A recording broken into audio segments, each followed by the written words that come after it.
lokasi tanggul di Kalibaru, kemudian setelah itu ke pompa Sentiong yang merupakan terbesar karena ada 5 pompa, di mana setiap pompa itu bisa 10 meter kubik per detik. Jadi artinya akan sangat membantu jika terjadi banjir rob di pantai utara, utamanya di Ancol.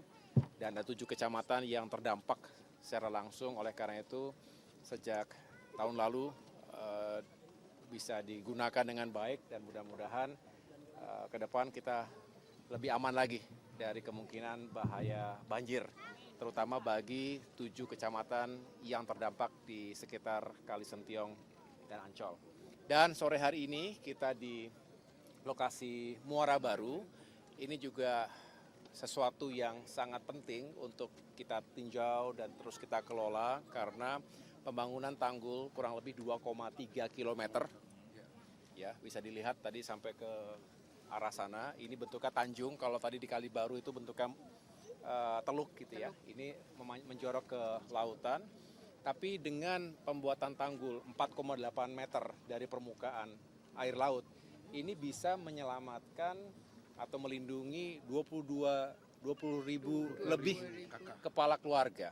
Ya, 20.000 lebih kepala keluarga dan luasan yang terdampak itu kurang lebih 160-an atau 170-an hektar.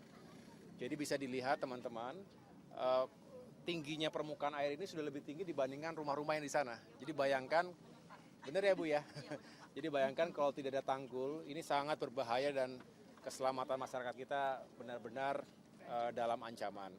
Oleh karena itu, Kementerian PU, di sini ada Pak Menteri PU, Pak Dodi, ada Ibu Wamen, ada Pak Dirjen Sumber Daya Air, dan semua yang menjadi stakeholder dalam upaya mencegah terjadinya banjir, terutama juga kerjasama kami dengan pemerintah Provinsi Jakarta ya, kita berharap terus sinergis karena ini urusan bersama. Tidak ada satu entitas yang sanggup menanggulangi atau mencegah terjadinya bencana banjir, karena ini harus dilakukan bersama-sama.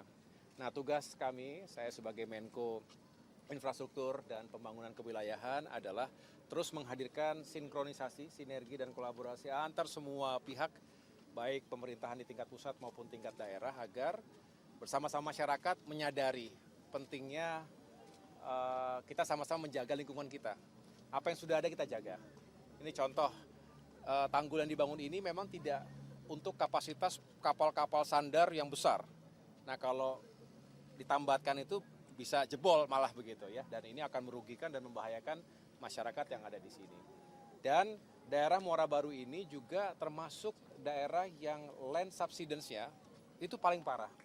Jadi setiap tahun itu bisa turun permukaan tanahnya hingga 10 cm.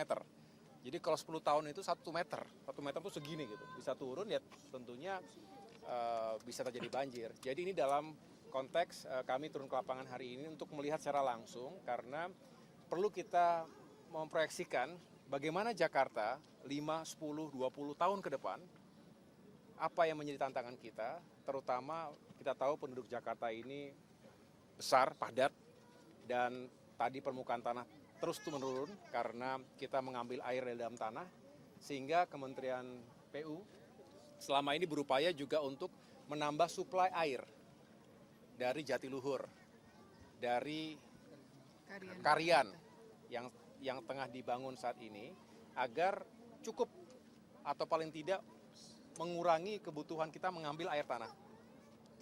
Yang kedua, kita tata dengan baik segala sesuatunya, saluran rumah-rumah tangga, ya. Air limbah juga jangan sampai tidak terkelola dengan baik, dan apalagi kalau curah hujannya memang deras sekali, maka kita sudah menyiapkan langkah-langkah pencegahan. Jadi yang kita lakukan ini adalah penanggulangan terhadap bahaya yang sudah terjadi dan pencegahan terhadap sesuatu yang lebih buruk. Jadi mohon kita sama-sama menjaga apa yang kita punya, sekaligus mohon dukungan dari semua pihak agar kami dapat bekerja untuk melanjutkan program-program penyelamatan pantai utara Jakarta maupun lokasi-lokasi lain yang juga terdampak banjirop selama ini, tidak hanya di Jakarta tapi tempat-tempat lain, ini semua membutuhkan dukungan dari berbagai pihak. Demikian penjelasan dari saya. Ini kan berarti kan fokusnya adalah pemeliharaan, tapi selain itu untuk mengutamakan keselamatan warga di wilayah Jakarta Utara, ini kalau jangka pendek, jangka menengah, jangka panjangnya apa? Kelihatannya Pak Dodi ini banyak PR-nya ini, mungkin apa Pak arahannya?